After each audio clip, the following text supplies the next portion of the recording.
I can tell you one thing. My friends and I, we would have beat E.T. to death with hammers. I can tell you that much. The way I put that in my notes. Yeah.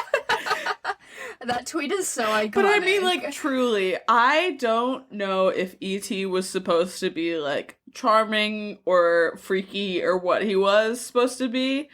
I'm gonna go with freaky. But I had never watched this movie up until now, because it used to scare me as a child. Because I was like, what is that? Yeah, that's really fair. That's pretty fair, actually. They tried to model him after, they said it was like Albert Einstein and a pug were like their two inspirational touch points when designing him, which I'm like, yeah, that kind of checks. You know what? I think E.T.'s kind of endearing in the same way that like a super inbred dog, that you're like, aw. Yeah. Bummer. Yeah. I mean, I can't deny that he does look like a flaccid, uncircumcised penis. Oh, especially when he's like limp in the water. I was literally about to say, dude, face down in the river. That's a dick. Like washed out. All the colors drained from him. Lifeless, limp. Oh my god. E.T. just got the soul sucked out of him. Oh my goodness. Well, hey, much like this movie, something that we like to do here on this podcast is give you an acronym and then immediately tell you what it means. So our podcast is called The Swamp. It's an acronym. Stands for some whack-ass movie podcasting. They're like, the title of this movie is E.T., but in case you're a fucking idiot, that stands for the Extraterrestrial. Yeah. And it's Jen month. My mom, Jen, who will be popping in a bit to host Chocolate or Vanilla, her interim podcast segment. We gave her the grace and the opportunity to pick all the movies that we covered for this month. And I don't really know I know that this is like pretty nostalgic for her because she was like, you know, the appropriate age to enjoy this when it came out in the 80s. But I think she also knew that you had never seen it, which I think kind of prompted her to add it onto this. But I'll have to pick her brain a little bit about why she felt so compelled to make this one of her big choices. But yeah, you had never seen it. Because it scared you as a kid? As a kid, you actively avoided it? I just don't think that it was on my radar, really. It wasn't something that we had showing, or like that we had playing in our house. My parents never showed me it. I think the first time I remember encountering it was like going to Universal and going on like the E.T. ride or some shit like that. I don't know, it just didn't come up. Which is funny because I feel like I watched a lot of, like, Steven Spielberg movies as a kid. Which I feel like kind of the reverse. I feel like I was shown this movie as a kid and definitely watched it a good amount of times. But I haven't seen a ton of Steven Spielberg. Like, his body of work is one that has always kind of escaped me.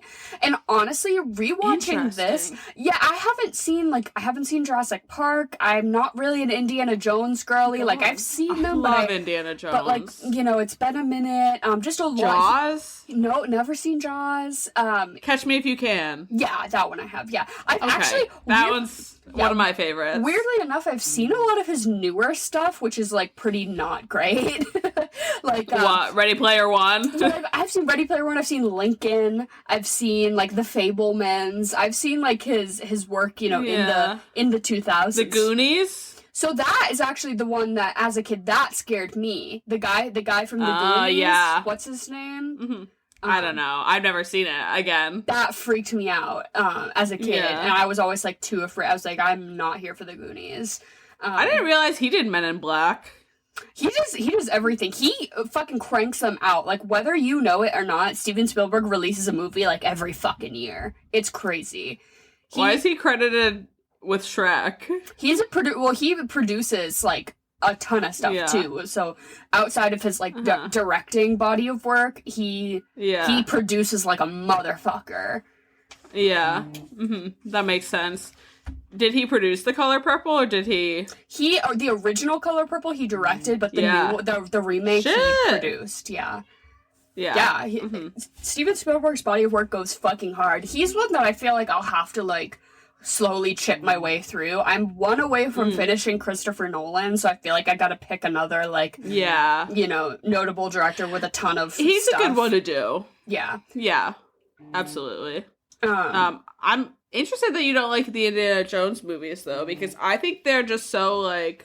Did Henry make you watch them? Yeah, I think so. I mean, maybe, like, I've watched... I was shown them as a kid, and then, like, they kind of, like, went over my head, and I didn't really ever think about them again. And then I think Henry and I have watched The Temple of Doom together. What's the one where the guy gets his heart ripped out? That's the worst one. Yeah, that one. I've seen that one, like, as an adult. But otherwise, that entire franchise just sort of got away from me. And I was always kind of, like... Because they kept making them, right? Like, there's like a new... There's one that came out, like, literally this year or something, with Phoebe Waller-Bridge. Like, wild.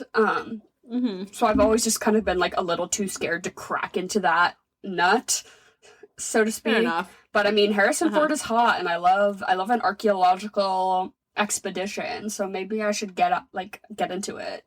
Watch the other two, like, the original ones. I think those ones you'd appreciate more, because the second one is, like, objectively bad and racist and like fucked. The second and third one are like, or not the second, the first and third one are, I think, genuinely, like, pretty good movies. Okay. And I don't know, something about it. Harrison Ford, man. Yeah.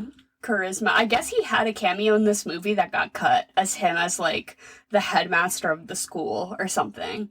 That doesn't shock me. But yeah, we're covering E.T. this week, the Extraterrestrial. I feel there's not really a huge need to do a big giant recap of this, because it's pretty culturally ubiquitous. Like, even if you haven't seen this movie, you basically have. I feel.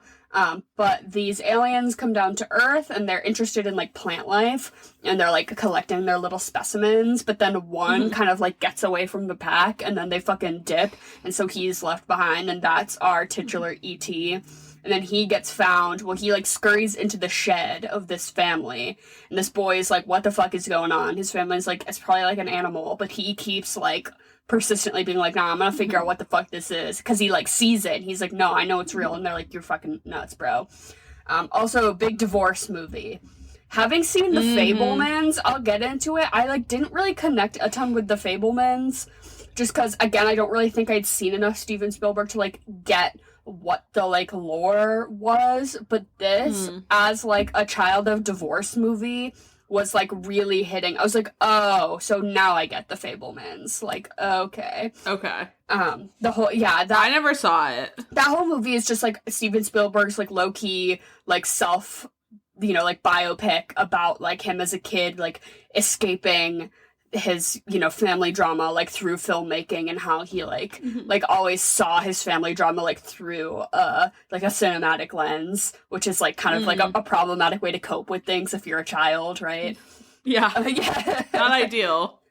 Even though I didn't love that movie, I still feel like Oscar snub for that boy who played Sammy Fabelman. He should have had a Best Actor nom last year. I'll say it. Fair enough. One more quick question for you. Did you ever see West Side Story? Yes. The new one that he did? Yeah, I didn't care for it. What'd you think? I didn't care for it, but I never saw the original, and I also had, like, no connection to the musical. Like, that wasn't one that I, like, jived with.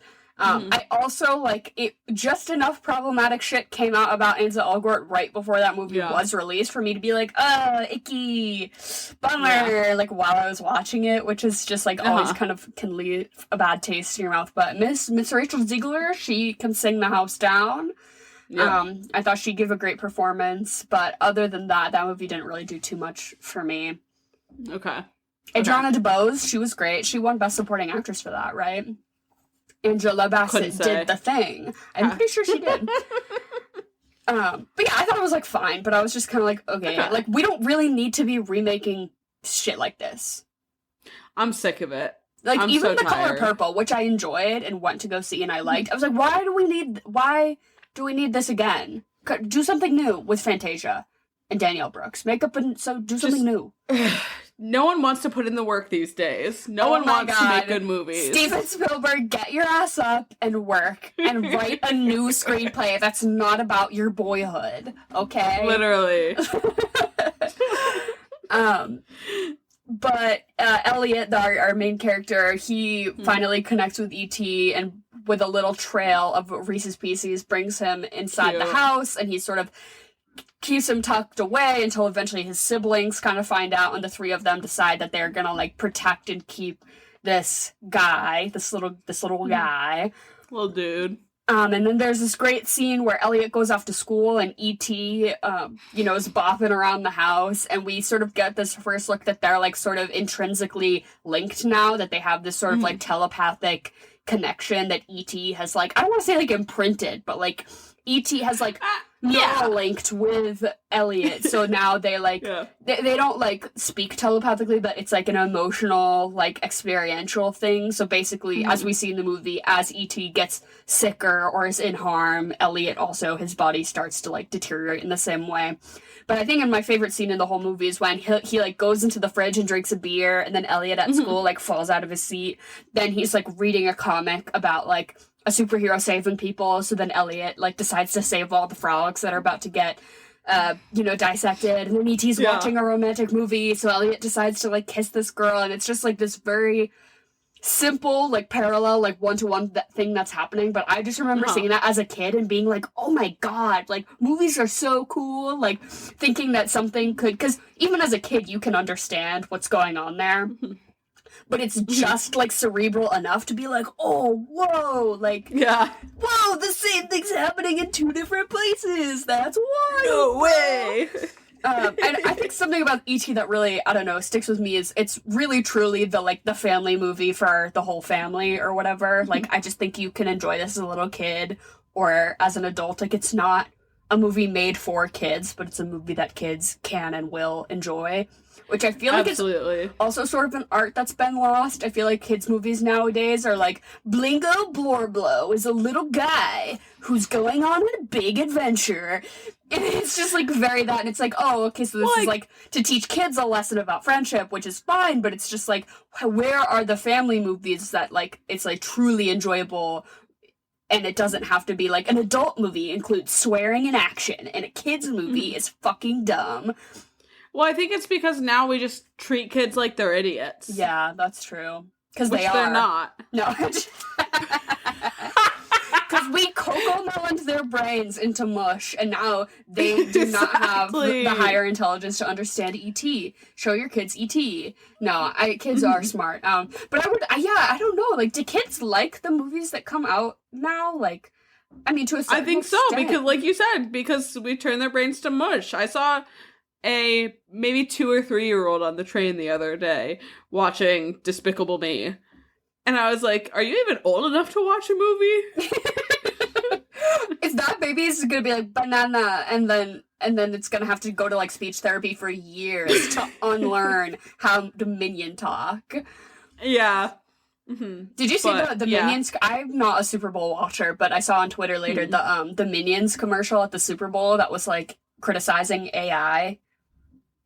I haven't, no. I liked that one. That was the only, like, one that I saw through the grapevine that really stuck out to me. It was, like, I guess there's, like, an upcoming Minions movie or something like that. And it was basically, like, the Minions all playing with AI, but, like, obviously it all looks like shit, and it's, like, all the hands have 9 fingers. And I just thought that was pretty interesting for, like, an animation studio to be, like, openly being like, look at how fucking dumb AI is. I'm like, that's a pretty bold stance, because I know a lot of, like, content creation studios are, like, wary about it, but, like, pretending to be super into it, which I was like, like, for something big like DreamWorks to be like, haha, doing, like, image generation for your business is fucking stupid. I was like, ooh, get them, Minions.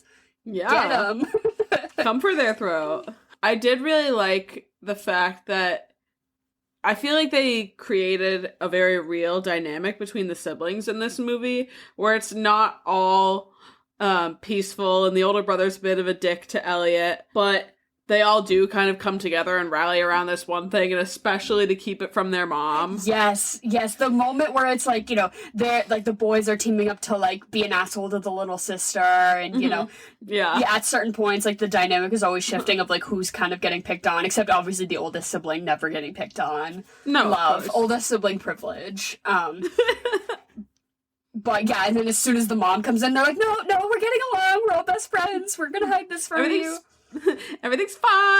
I would say in addition to that middle scene where, like, E.T.'s at home and Elliot's at school, the opening, not the opening scene where the boys are playing D&D, but the next scene where they're, like, having family dinner, I thought that that was, like, such a good, like, accurate family dinner, like, vibe that he had captured, and that's where I feel like the whole child of divorce thing is really, like, he's tapping in there. Like, having seen The Fabelmans, I think I kind of understand where he's pulling from to get that, like, that dynamic. I think that was, like, very much true for him growing up.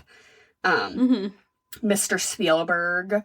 But just, it's so true of, like, you know, when he's like, shut up, penis breath, and the mom is, like, scolding him, but she's, like, also laughing, because she's, like, that's so true, because, like, how could I scold a child for swearing like that when I'm like, that's a good one. You got him, honestly. Exactly. And that's why we won't be parents. No. I'm gonna be a really fun uncle. The fun uncle who you get to swear with, who, like, takes you to saxophone lessons, you know. I did love their house, by the way. Yeah. Right. I was also at the whole, like, suburban, like, setting. Have you ever seen Super 8? No. See, this is another, like, later, like, a 2000 Spielberg that is definitely, like, semi-autobiographical in his way of being, like, kids who love to make movies. It's, like, very that. But it's also, like, in this, like, super suburban kind of setting. So I feel like through, like, there's a lot of through lines through what of his work I have seen that I can tell he's, like, drawing from, you know, the, like, Southern California suburban child of divorce experience. Like, that's popping up a lot. But yeah, their house was cool. I also liked how the kids' rooms were decorated. That's another, again, arts I think got lost, like set design. A lot of I loved the aliens coming down when we got to see in their ship, like, their weird plants.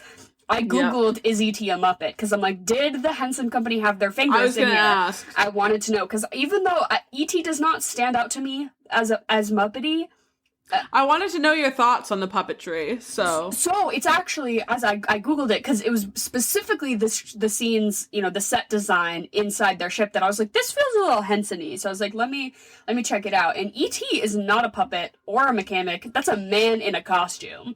I was wondering. So there was a 2'10" stunt man who, for most of it, is E.T., mostly, like, when E.T.'s waddling and stuff, and then the head is, like, robotic, you know, like, when his head lifts up and stuff. And, like, that scene where Drew Barrymore looks down and is like, I don't like his feet. I guess that was, that was ad-libbed because there were a ton of wires all down there to, like, control the robotics of the neck, and she was like, that's weird, and they just, like, kept it, but to be about, like, his weird alien feet. But so, yeah, it's like robotic, but it's a guy in a suit, except for the scenes that they do full body E.T., especially when he's, like, in the kitchen and he's kind of using his hands to walk. They got this 12-year-old boy who was born without legs, but who was, like, an expert on, like, walking. You know, he could really actually walk using his arms. They put him in the E.T. outfit, and they had him walk around as E.T. and use his arms for those, like, full body, like, more mobile shots, because usually E.T. kind of waddles, but we do see a couple of scenes where E.T.'s, like, really booking it, and so they got this 12-year-old kid to be E.T. for those scenes, but for the most part, it was like a stunt. It was like a stunt man.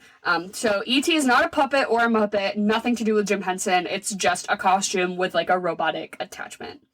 How lucky are they that they were able to find a 12-year-old boy without legs? Without legs, who could use his arms to walk in a way that worked perfectly with this. I mean, I don't see why they could have just made E.T. kind of waddle. Like, why do we have to bring I don't know. child labor into this? But no idea. I will say I was really impressed with the child acting in this movie. I don't think they make them like this anymore.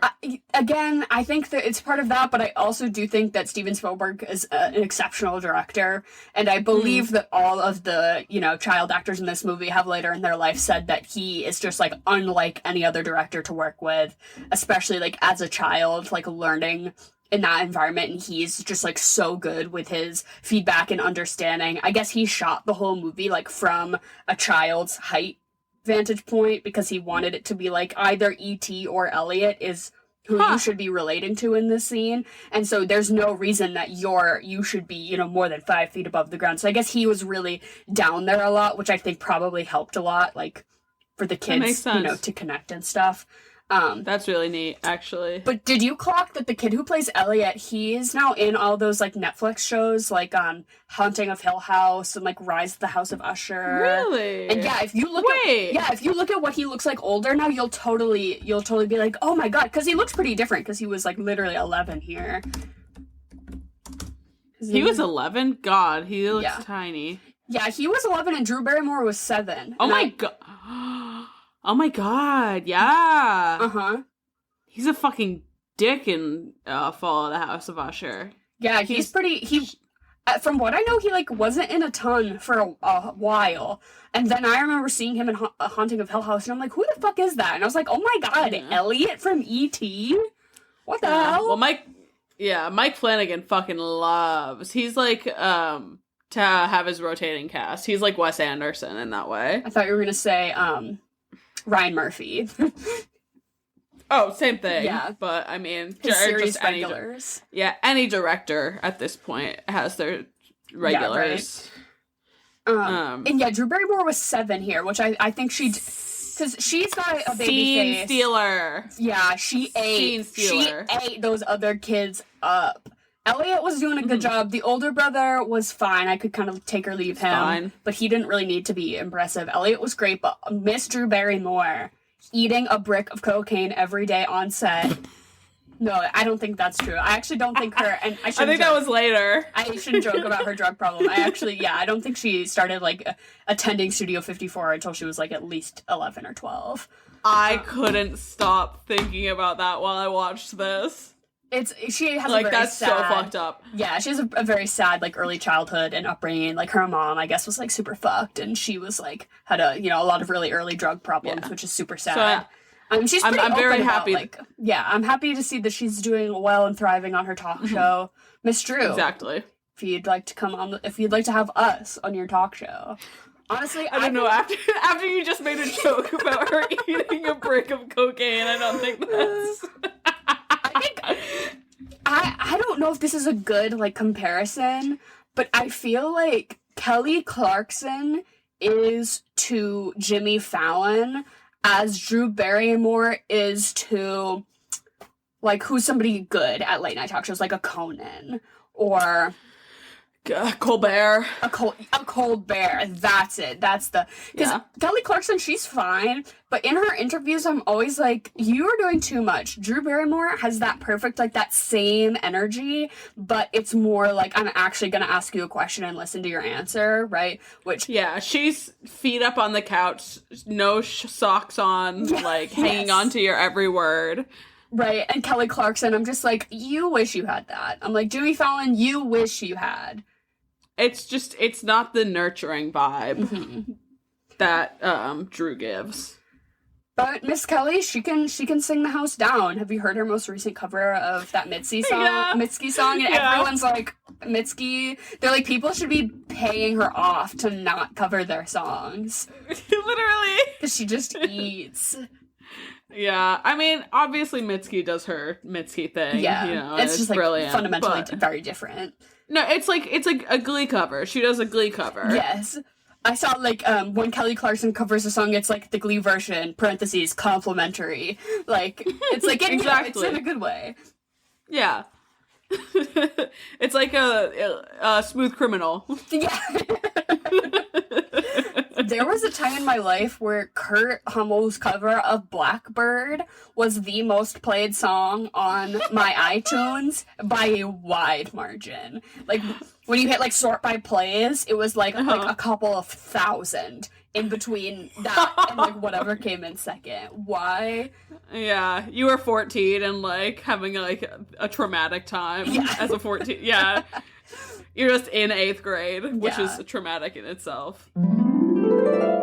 E.T. phone Jen so that she can come here and ask us 2 things and we can all say which one we like better. Hey, Guess what? Jen is here to host our interim podcast segment, Chocolate or Vanilla, and we're going to share our opinions. Jen, how are you? I am good on this snow day. I got to work from home. Woo! Yes. Yeah. Is there a theme this week, Jen? Yes, this is Aliens. Dope. Nice. Oh, I love it. Did you say dope or nope? Dope. With a D. Wait, no. No. So, chocolate or vanilla? Chocolate. Vanilla. Chocolate. Yoda versus Stitch. Yoda, I feel like... Why is my mind immediately going to, like, who's going to win in a fight? Like, I know Stitch is scrappy and he's going to put up a good one, but I think Yoda just intrinsically has more skills and tools. Agreed. Yeah, I'm going to go for Yoda on this one. All right, I'm going to pick Stitch, not to win in a fight, but just because if I was picking which one I like better. Next one, Dr. Spock versus the Doctor from Doctor Who. Ooh, I don't have too much of a personal relationship with Star Trek, but I was a big Doctor Who girly back in the day, and definitely still am a fan and supporter of the show to a certain extent. But I guess I'll pick the Doctor from Doctor Who just because that's like more, I don't know, my sci-fi realm. Yeah, I wouldn't say that either of these I've been involved with, but I do love Shooty, who's playing the Doctor now, so I'll go for the Doctor. Okay. Yeah, I don't have a big relationship with either. I was going to say, to be honest, I'm not really a big alien person, but I would go Dr. Spock. Aaron is a big Dr. Spock fan, big Leonard Nimoy fan. I just remember as a kid being like, I can do the thing, so I just like felt like I was better than people because I could do the finger thing. Can you do it with both hands? Yes. Next one, Independence Day or Close Encounters of the Third Kind. Oh, I've never seen Close Encounters of the Third Kind, but watching this movie really did make me want to because came out, a little bit before this one, and it's another Spielberg, and he said that the ending of that movie is kind of what spurred him to write this one, like just thinking about aliens and humans and interacting and stuff like that. And I know Richard Dreyfuss is in it, who I am definitely a fan of, but I've never seen it. And I definitely weirdly loved the movie Independence Day as a kid. I don't think I've watched it beyond the age of 14, but I think between the ages of like 11 and 14, I wore that DVD the fuck down. I used to love Independence Day. I think just because Jake Gyllenhaal was in it. Was he? Yeah, right? Oh no, that's The Day After Tomorrow. Yeah, no. Independence Day is the Will Smith one. As you were saying that, I'm like, I don't really think she loved Independence Day. I was gonna back say. in the day. Why was I thinking of The Day After Tomorrow? The movie, because I'm like, there aren't aliens in that. I'm like it's the snow. It was like the world turns to snow. What? No, I liked Independence Day, and I have seen it. So I'm gonna go for Close Encounters on this one. I've never seen either, but I am gonna lean more towards Spielberg after watching this. Yeah, I will go with Close Encounters. Again, like things that were groundbreaking back in the day. Like I don't know if you guys be super impressed, but at the time, like it was the thing, especially with that riff, that like 5-note tune that they played. Yeah, and something about like a movie that's scary or suspenseful, but you cannot see the alien of it all. Yeah. Which will bring me to my next one, Super 8 versus Signs. Oh, what is Signs? I've never seen that. I feel like that is Joaquin Phoenix, and it is an M. Night Shyamalan movie. Oh, right? Yeah, maybe. That's like ringing some bells now. Definitely never seen it though. And Super 8, I definitely I remember really liking it because I was the exact type of kid and right age to really like it when it came out. But then looking back, I'm like, that movie was not really that good. I just happened to be captured by it when I was 12. But it's definitely Steven Spielberg being kids on bikes, solving crimes, making movies. Making movies, meeting aliens. It's young Elle Fanning.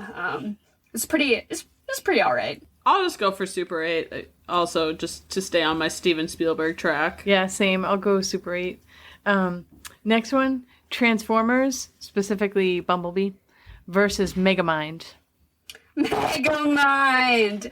Oh my god. The Transformers movie is just like, I don't know.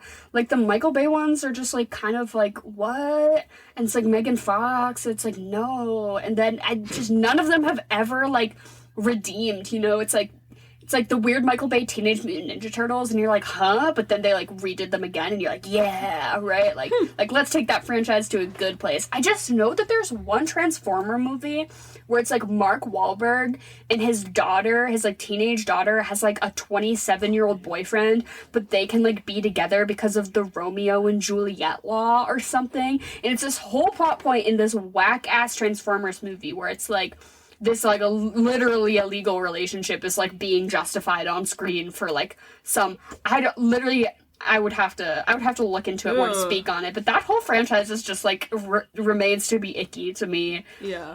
So I'll pick Megamind. Fuck it. I love me some Megamind. Yeah, no question it's Megamind for me. I've never seen a Transformers movie, and I never feel the need to, so... Yeah, I'll go Megamind also.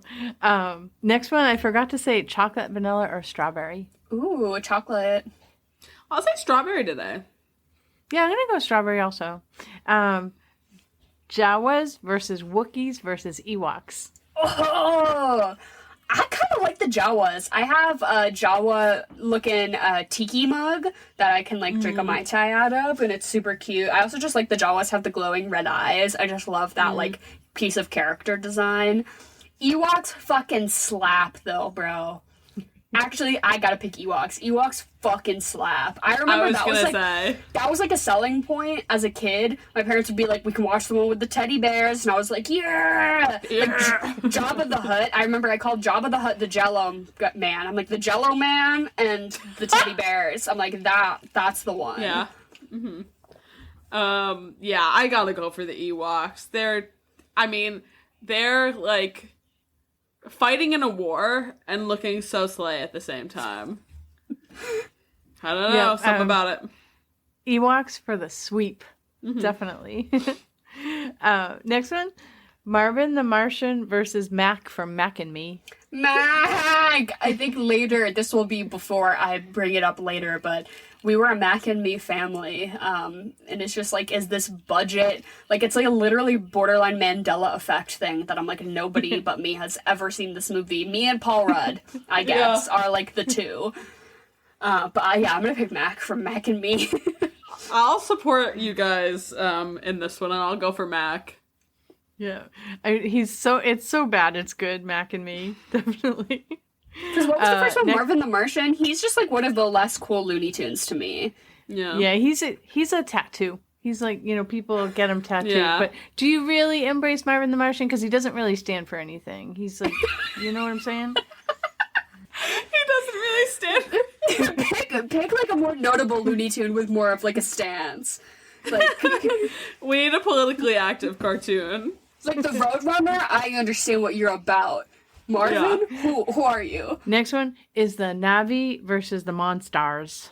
Oh, after you said Navi, I'm like, well, like, what could we possibly be comparing this to? But the Monstars are it. Space Jam is the film. I pitched to Emily recently. I was like, we should do a movie of, like, real life people interacting with cartoon people, like, in movies, just because I was watching Who Framed Roger Rabbit, and I was like, that would be a good thing. And I was like, you know what? Scrap it.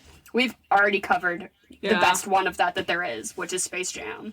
Yeah, and the Na'vi, while I do like the Avatar movies, the Na'vi are a little questionable as far as like culturally appropriative white people making a movie about like a native indigenous tribe. Like that whole conversation is definitely something that I'm like, it's a little touchy. Yeah. I'm gonna go for the Monstars on this one. I just find it just more entertaining. I mean, Avatar's great, but like, come on, Avatar or Space Jam? Be serious. Definitely. Welcome to the jam. I would go with the Monstars also. Next one is Superman versus Thor. I guess just as an entity, Superman just sort of is there more. Whereas Thor, I really only know of Thor as his most recent Marvel iteration. Like, I don't really think of a Thor other than just, like, Chris Hemsworth, but, like, Superman is, like, an idea. It's like a thing that transcends any one particular, like, iteration of him. But, like, Thor, I'm like, that's just Chris Hemsworth. So I guess I'll pick Superman. I'll go for Thor on this one. I did enjoy the first Thor movie. I think he's just a cooler superhero. I think Norse, like, legends are a little more cool than bootlicker Superman. So I'll go with Thor. I'm a Thor girl. Last one. Dune versus Nope. Ooh. I guess I'll pick Dune because, akin to my last answer, it's like, it's bigger than all of us, right? Like, Dune is transcending the boundaries of what we can do with science fiction. And there's going to be more there for us to explore with Dune. Whereas Nope was a very well told, concise story from beginning to end, but we don't need to, like, be doing anything else with that. yeah. Which doesn't necessarily mean it's, like, better or worse, but I'm just, like, I'm still in the trenches of Dune, whereas, like, Nope is just, like, okay, it's... Still waiting to see half Sandworm, half Timmy. That's not gonna happen, No, it won't. But I gotta agree with you with Dune on this one. It's just so vast, and I didn't expect to like it as much as I did, but I really enjoyed Dune, so... Yeah, I'm pretty excited for a second half. I'm going to go with Dune also. I will say, though, if you're like us and you're like a practical effects kind of person, I highly encourage following Monkey Paw Studios on Instagram, or, like, I'm sure they're on other social media too, but their Instagram, that's Jordan Peele's production company, is Monkey Paw, and they make all those, you know, Nope and Us and Get Out and all of that, but they do other movies and stuff too. But their, like, Instagram is a lot of them, like, showing, like, practical effects, like, development for movies and stuff, which is very cool. Like, building robotics and, like, painting miniatures and, I don't know, a lot of that stuff. So I highly recommend. Yeah. That's fresh. That sounds cool. That's it for Aliens, chocolate or vanilla. Thank you so much. Always. We love you, and thank you for picking this movie this week, and we'll see you next week. But speaking of music, I do want to say that I think this movie is fine to begin with. When you add a John Williams score onto any movie, automatically masterpiece. Yeah. It is so astonishing. I was reading, I guess that they couldn't quite get the ending part right. The music and the movie, and, you know, John Williams kept going back to tweak things and to change things, and Steven Spielberg was like, bro, I actually just want you to make the song the way you would make it, and I'm gonna change the movie to match you. And that, like, fucking never happened. So I believe it's, like, the very last end sequence of, like, E.T. getting on the plane and going back to wherever he's from. I believe that was, like, re-edited and, like, recut to match the score, because they were like, no, like, you do your thing, because it's so fucking good. And then we'll form to you, which is like, damn, that's just crazy. He is just so incredibly impressive.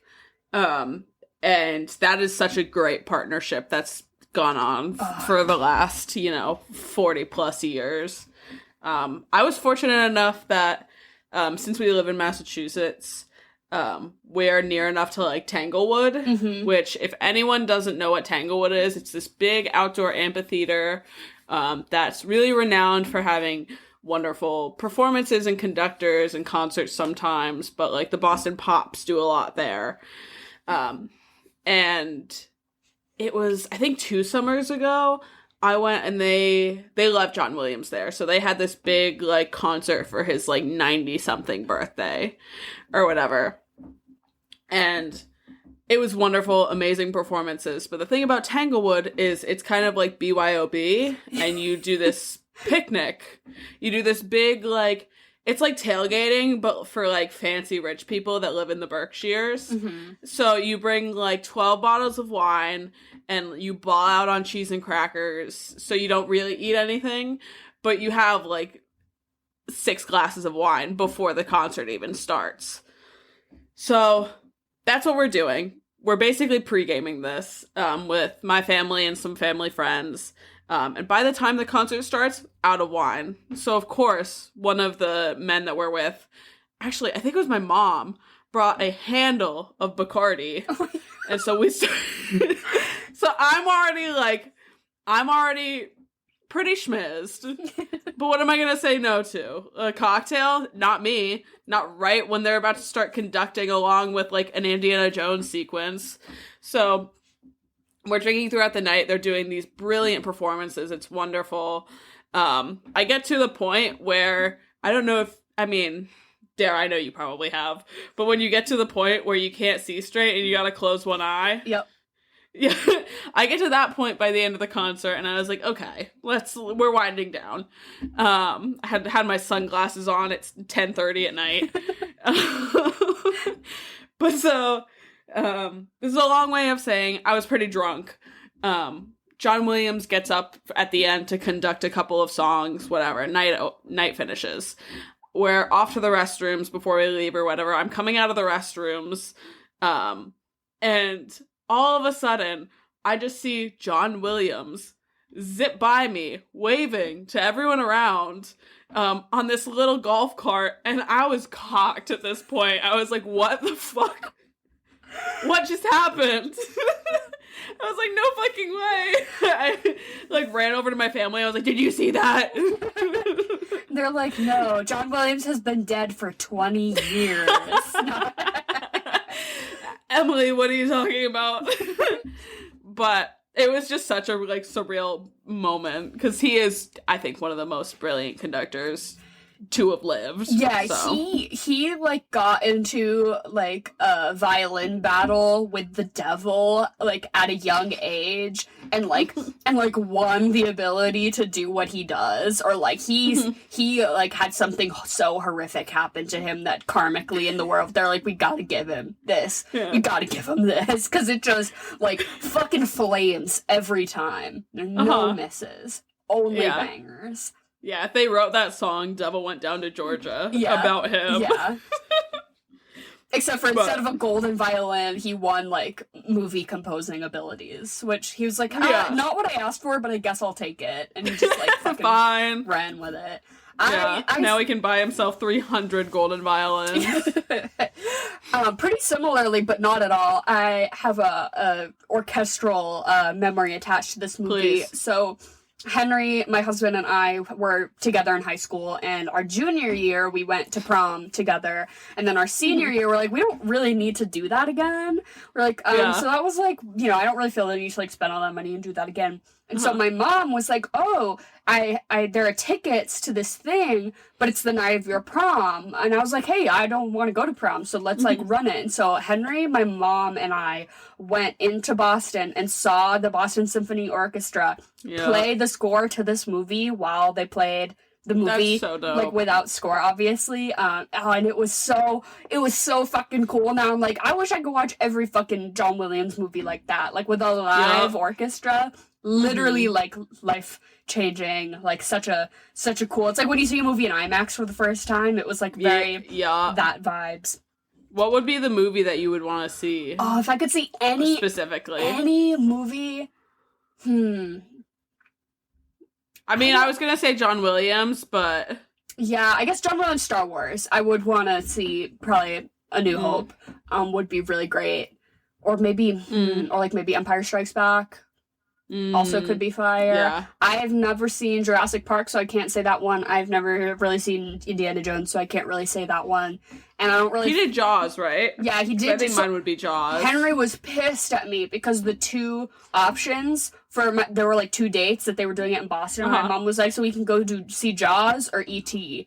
And I was like, E.T. And Henry was like, what the fuck? We could have seen Jaws? And Henry had never seen E.T. So then we get there, and Henry fully had never seen this movie and watched it, like, with an orchestra playing. That That's such an amazing Right, like, which- experience to have. Afterwards, he was like, yeah, that was good. But he's like, come on, Darren, we could have seen Jaws. Like, Yeah, that's fair. but I don't know, like, Harry Potter, nah. I'm trying to think I of, don't like, his care. other, like, really iconic, his super iconic moments. What about from any movie Pirates of the Caribbean. at all? No shot. Stop. No yeah, shot. that's... I remember we did that in band our senior year of high school, Mhm. and I had a blast playing that. That was, like, you know, the one, like, bone that the band conductor threw to us. He's like, yeah, so Yeah. you guys have been playing, like, 14th century chamber music. Because he would just, like, would never pick anything fun. Like, Never. When I was younger, my band conductor was always like, yeah, let's do Green Day. You know, because, like, you're a young kid and you're trying to learn how to play an instrument, and it's, like, more fun to do stuff that's, like, exciting to you, not, like, the fucking classics. Not William Byrd Sweet. Horrific. Stop. not you using her government name. Yeah, I remember being really shocked that this band conductor was like throwing us a bone and letting us do like Yeah. a fun one. But basically, the movie ends with E.T. gets thrown in a river. E.T. makes a little device to try to contact his home people, and then he for what reason does he run away into the river and conk his head? Like, where's the behind the scenes footage of E.T. throwing himself into the river? I don't. Yeah. That made no sense. Would love to know. But they find him dilapidated, looking Ashy as fuck. looking rough. And then the whole sort of third act comes in where the government and all of these medical people kind of storm the house, and they're like, no, we know you have, an alien, and they're basically in tandem trying to keep E.T. and Elliot alive at the same time, and eventually they break the link, and E.T. perishes, or so we think, and Elliot's fine, but then E.T. catches a second wind and comes back to life, and they do the thing where they all ride their bikes and they send him off into the ship, and it's really cute. And The BMX riders that they had. went so hard for no reason. They were they're grinding a rail. I'm like, Stuart, we have places to go and aliens to save. You cannot be popping a wheelie right now. For real. Reel it in, please. I also loved how all of them continue to pedal as they go into the air. Yeah, I mean, wouldn't you be nervous that, if you stopped pedaling, it would fuck something up? I get it. I guess so. But I just loved, I was definitely, they're all just still pedaling. For what? The other thing that didn't make sense to me, besides that, in this movie, is the fact that they're literally, third graders dissecting frogs. I was gonna ask you about that. Were you, ever in classes that did that a lot? No. I specifically did not take anatomy in high school, so that I wouldn't have to dissect frogs. Mm-hmm. So you never had to do it ever? I think we did it. Dara and I did this thing when we were in, 6th grade. We went to Camp Borndale, and they dissected a shark in front of us, Yes. and that was very strange. And wasn't yours pregnant? Yes. And they were like, oh no, but they're like, I guess we gotta roll with this, and they're like, okay, shark Yeah. fetuses. This is Yeah. weird. Yeah, exactly it. That was lore. That was lore, because they did it by what elementary school, and Emily and I did not go to the same elementary school, so they did it we went on a different week than everyone else, and it was Yeah. lore. They were like, yeah, did you hear about the pregnant shark? It was very like What? that. Yeah, I remember that being Shit. I heard the last kids who came in here, the shark they dissected had babies. It did. It was gross. Yeah, I did take anatomy in high school. I remember doing it in biology too. I feel like we dissected something in my biology class, but Not me. I took anatomy because I was bad at math, or I am bad at math, so I didn't ever want to take physics or chemistry. So I was like, I'll take all the sciences that if I have to touch something gross, but I do not have to do math, that is a yes from me. So See, I also was bad at math, but I figured I would rather do that than touch something dead. But we did a fetal pig, which was kind of a lot, Gross. and a squid, which was, I think we did the squid in my environmental science class, actually. So I feel like That makes sense. I feel like I had to dissect something in a lot of my high school classes. But I remember my lab partner in my anatomy class was super squeamish, and we made a deal that I would do all the yucky stuff if he wrote our lab report. So I like just stomached it and did all the cutting, and then I was like, you get to write our 10-page report now. And that was just like the deal we had, and it worked out super well. Because I was like, I'm saving myself. I'm like, I got other shit to worry about, bro. I love that because now he's like in the army. Yeah, literally. I think he like drives. Won't dissect a squid, but I'll kill civilians. Okay. No, I think he like drives trucks. I think that's his whole thing. I don't really know. Sounds more like him. Yeah. But yeah, I'm like, why are these like fifth graders at maximum fifth graders? Why are they dissecting and live too? I never had anything. They very ethically sourced. Except, I would say the classes I was in, it was ethically sourced. We had one teacher in our high school who would literally bring in roadkill. Well, he'd tell students to bring in roadkill. That would give them, like, extra bonus points on things. He'd be like, if you hit a raccoon with your car at 6 a.m. on the way to school, bring it in. And you get an A for the semester. He was also, like, creepy to girls, which was also, like, But his whole thing was that he had, like, discovered a species. And, so he was so rich. He, like, drove a Jaguar, but, like, was a high school science teacher for some reason. What did he discover? It was, like, a species of kangaroo or something. It was, like, it was somebody else discovered it, and he took the credit for it in publishing it in National Geographic, and so then he got all the fame and money from it, and there's, like, this whole drama of, like, the guy who actually discovered the species, like, flaming him for, like, taking the credit of his scientific discovery. Because this guy's not a good guy, because he's telling high schoolers to fucking bring in the squirrels that they hit, because he's like, well, I'll do it in class. Like, what the fuck? It's, like, still twitching. I'm not okay. Yeah. I remember hearing lore that he's also found, like, multiple dead bodies while he was, like, checking out land. It's giving, like, Army Hammer. Like, oh my god, it's crazy that all these dead bodies are underneath my mansion. Oh, that's nuts. Yeah. Ugh. But yeah, having to like have the thing be alive in front of you and then like kill it with chloroform and then cut it open is so fucking traumatizing. Yeah, to like an 11-year-old. No. Absolutely not. I couldn't do that when I was 17. I couldn't do it now. No. Yeah, absolutely not. Get that shit out of my face. I also remember that shocking me as a kid, like, and freaking me out, being like, am I gonna have to do that, like, in school? I thought for a long time that I was gonna have to. Because that's such, like, a popular, like, media trope, right? Of, like, dissecting the frog in science class, like... Which, I wonder if they did it more back in the day. Yeah, maybe. When they, didn't have textbooks, what? Like, you can't just... Yeah. Maybe this is what the the political left has done to our kids. Cocomelon brains. Don't even dissect frogs anymore. Nobody wants to get their asses up and work. I mean, that's why we're all soft little snowflakes. No, keep that shit out of my face. Yeah. Nah, I will not be dissecting anything. Thank you very much.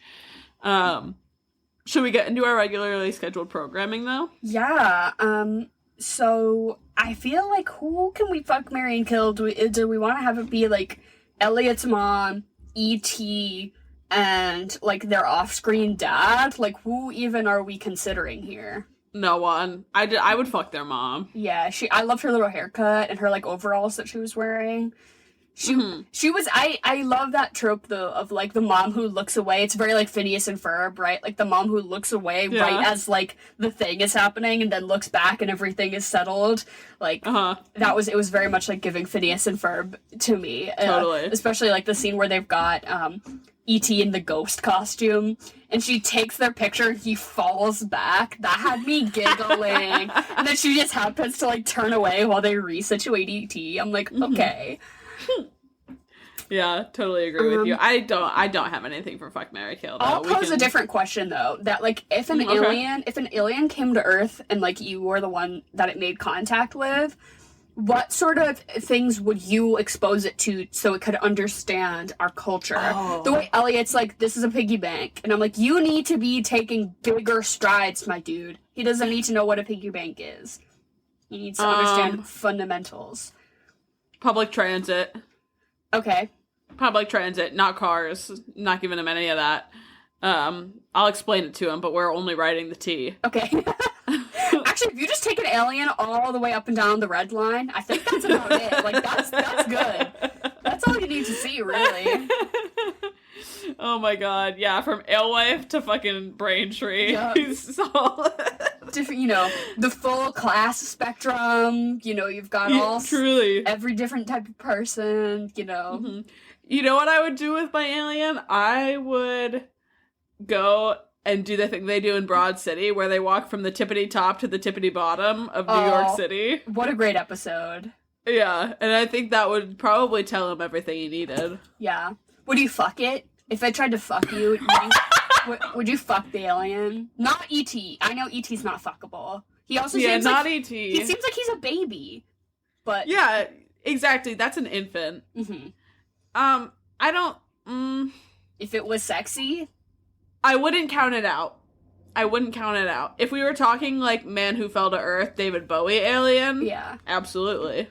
Or what if it was just something weird, like he, like, boops your nose and you, like, come on the spot, and you're just like, well, I guess that happened. Some, like... Well, I guess I just came. Some, like, weird I didn't have a say sex, in that. That would be something. Yeah, if he could override my, SSRI, that'd be really nice. If my alien could give me sexual liberation for my antidepressant. Like, E.T. teaches Elliot, like, the meaning of love, and my alien is gonna teach me how to get there.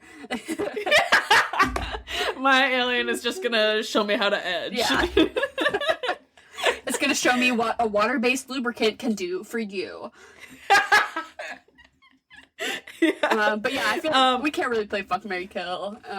I think I would, if depending on the alien, I wouldn't say no to fucking it. Yeah, that's like, it's the whole, would you fuck your clone? Which the answer is yes. Yeah. I'm so pro clone fucking, it's like borderline disturbing. People think I have like a problem. I remember you posing that question to me when I was in like 9th grade or something like that, and it was a hard... We just smoked weed for the first time ever, and I had been waiting. I had been, like, holding it. I'm like, okay, so now that we're both under the influence, I can ask my weird question. And I think the way that I knew that I had personal growth in the way of, like, self-love was when my answer turned from no to yes. Oh my god.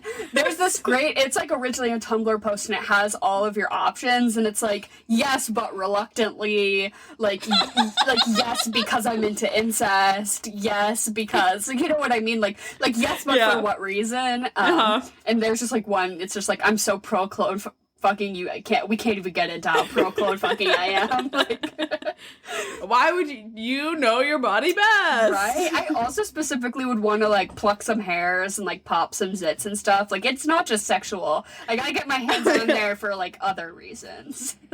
Yeah, absolutely, yeah. That's it, that you can't, like, reach in the middle of your back. I was just gonna say the center of the spine. Like, why? Why is it so persistent? Nasty. Oh my god. Yeah. What would you do with your clone? What would be your first thing that you would do with your clone? Like, probably reality television. Like Kardashians, we gotta start there, but also maybe a couple of, just like, get some touchstones. Love Island. We gotta do some Love on the Spectrum. All the love shows I'm thinking of now is just, we gotta be doing all of that. And then definitely culinarily going to, like, make it eat some fucked up, like, make it eat a pizza roll. I'm gonna take it to the freezer section of, like, a Cumbies. We're just gonna, like, go ham on some pizza bagels. And then he'll go home, because he'll be like, I've seen it all. Speaking of pizza bagels, for my food and drink, if we want to get into that, yes. I said pizza bites. Pizza bites! Specifically. I think it's a good kids' food, and it kind of touches on, like, there's this whole, like, scene in the beginning where they get pizza or whatever. But it feels nice and kind of in that pocket of, like, this is a kid's movie, but I also enjoy this as an adult. Yeah. Same thing with pizza bites. For sure. Except, do you ever, like, bite the corner to let the steam out? Every time. Because it's too hot. Every time. It's too hot. Yeah. I'm not willing to burn my mouth. Gotta dip it in a lot of refrigerated ranch. Yes, usually. exactly. That's you my get tick. it.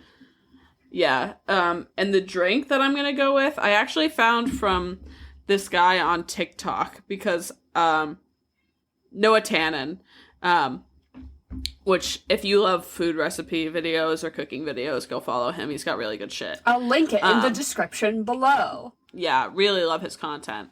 But I really wanted to find a good beer cocktail to do with this because of the scene where he's drinking all of the Coors Lights or whatever.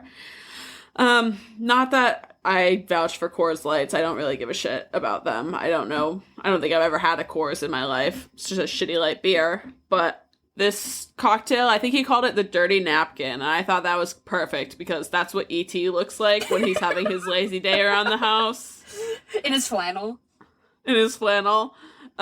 But it's basically like an ounce or between an ounce and 2 ounces of whiskey.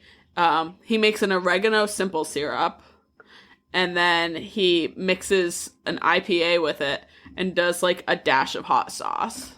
Oh my god, I've never thought of putting like savory simple syrups. Like, I mean, Right? I guess like a thyme or a basil simple syrup. I guess I've fucked with that before. Oregano though, that's like the pizza of cocktails. And it goes with the pizza bites. That's exactly. wild. Yeah, Wow. and I think you put the effort. Yeah, pizza bites is easy, so you got to put a little bit of extra effort into your cocktail, and you make an oregano simple syrup. Love that. I super simple. I went for the Reese's Pieces route. Cause we didn't talk about this. So, little advertising fun fact is that they were originally supposed to be M&Ms, and they had the whole thing written out. It was M&Ms. They, and then they're like, oh, we should ask. And then they asked, and Mars, who owns M&Ms, was like, that alien is disgusting and ugly, and kids are gonna think he's fucking scary. No one's gonna watch this movie, and we do not want our product associated with that little freak.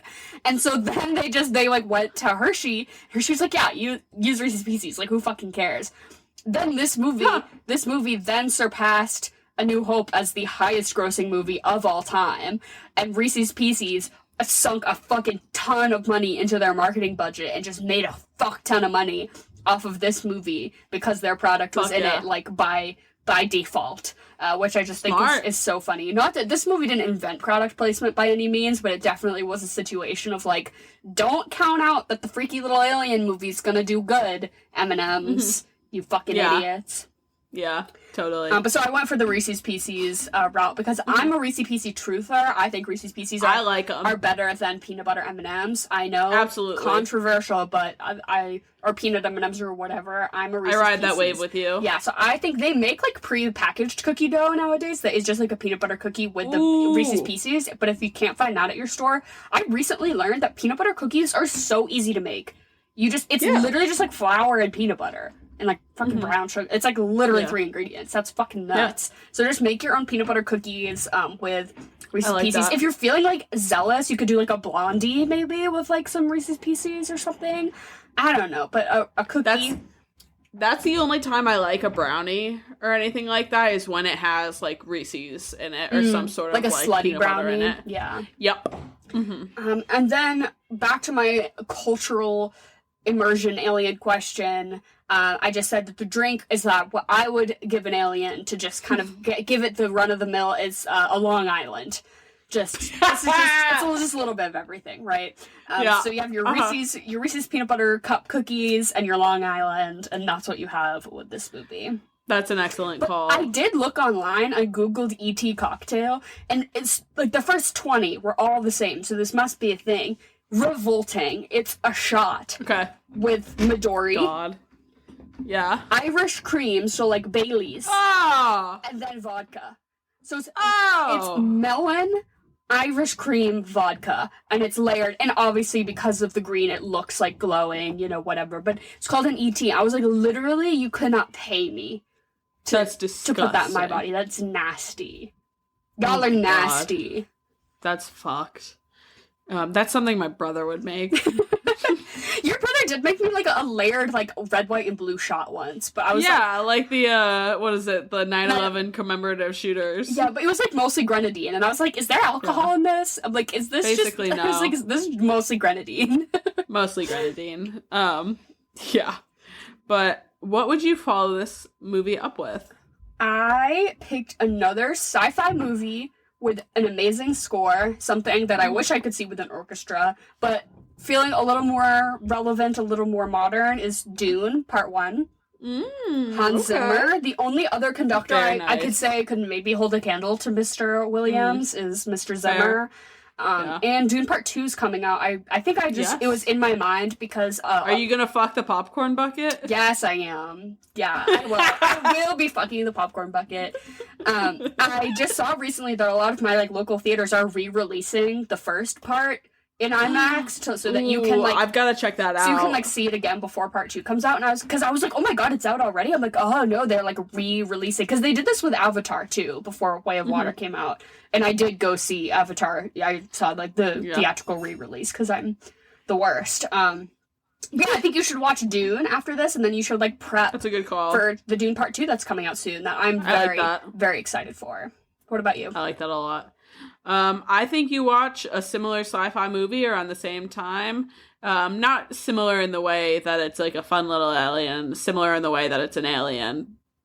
And the movie is Alien. Yeah, another great score. That's another movie that the score is almost as good as what's happening. Exactly. That's another really good one. I just think you lean more into the sci-fi of it. My family growing up, as much as we did watch this, we were like, for some reason, religiously devoted to this E.T. knockoff movie that was like literally like a Walmart $5 bin. Shut up. Called Mac and Me. Did you ever watch Mac and Me? There's a whole bit on Conan that Paul Rudd does with him. Yeah. Mac and Me, like flying off the ledge. That's crazy. Yeah. Literally, I think we watched Mac and Me like every weekend in my house. And it was literally my God. they just made E.T. but like budget. It's like budget E.T. And it was like he chews bubblegum instead of Reese's Pieces. Like it's literally a 1-to-1, but it was just some studio like knocked it off. It's why were we so into Mac and Me? It was one of those things that for a long time I was like, did I make that up? Like, was I really just watching E.T. and I was like having a fever dream or something? But like, no, it was fully real. Yeah. And then what would you give this movie out of 10? 7. Yeah, I'm gonna give it an 8 because I've got a little bit of nostalgia attached to it, and I just think that it's like pretty fundamentally like kind of flawless. But I enjoyed it a lot more than I thought I was gonna. It's lacking a little bit of like zest and excitement in certain parts. The pacing kind of dips a little bit for me. Like after we meet E.T., it's kind of like, oh, okay, now they're dressing him up. Now they're doing this. Yeah. Like it's very cute, but honestly, I don't think it overstays its welcome by any means because it's under 2 hours. Gets the job done. Love the ending. Moves me to tears. And Mr. Little. It's a fun little movie. Limp E.T. and then he like gets like rigor mortis and he like gets like all stiff. Yeah, that definitely did freak me out as a kid. Now that I think about it a little bit, it was a bit much. The textures of E.T. Did not like it. But yeah, definitely resounding yes for Mr. Spielberg from me. So maybe I should like get more into it. And thank you, Jen, for another banger this week. Jen is picking all of our films this month. Thank you, Jen. And all of our links to our stuff is in the description below if you want to follow us on social media. If you want to suggest a movie, I know in like Spotify, there's actually just like a question field that you can just type right into. Oh, cool. It just says like, what do you want us to cover next? And you can just submit it there, but you can also DM us and let us know what you think of themes, chocolate or vanilla ideas, literally anything. We love to hear from you. And I think that's all. Goodbye. Good night. Oh, and we'll definitely be hitting you with Oscars content soon. I'm chipping away. Absolutely. I'm 7 out of 10 done with the nominees. Nice. And so we're definitely going to be doing some Oscar-related shit. So let us know what you think, what you're rooting for, and what your opinions are on all of that shit. All right, goodbye. Absolutely.